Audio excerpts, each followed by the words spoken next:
Lions playoff hopes die in 23-10 loss to Vikings. Minneapolis, the Detroit Lions' bid for a postseason berth officially came to an end on Christmas Day, as a 23-10 loss to the Minnesota Vikings at U.S. Bank Stadium extinguished their playoff hopes in the 2025 NFL season. Despite entering the year with strong expectations, including a potent offense and a 67% chance to make the playoffs according to ESPN Analytics, the Lions, 8-8, faltered down the stretch, losing 4 of their last 5 games and being unable to sustain momentum from last season's success. Turnovers cost Detroit.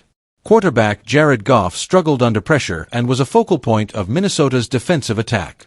Goff was sacked 5 times and responsible for 5 turnovers, including 2 interceptions and 3 fumbles, tying a career high for giveaways in a single contest.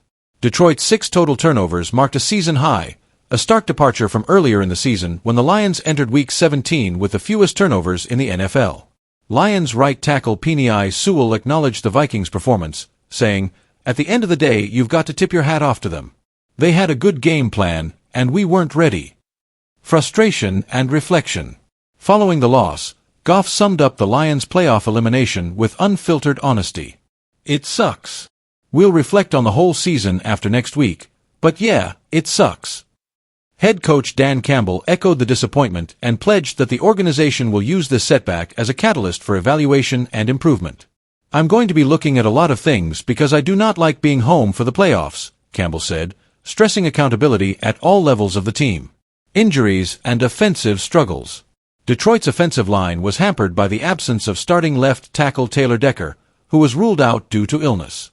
Without adequate protection up front, Goff was constantly under duress, unable to establish consistent rhythm in the passing game.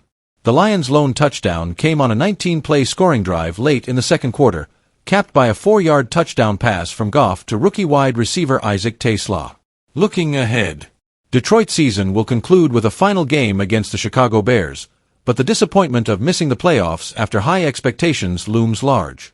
Campbell and general manager Brad Holmes now face a number of off-season decisions as they seek to rebuild momentum and return the Lions to postseason contention.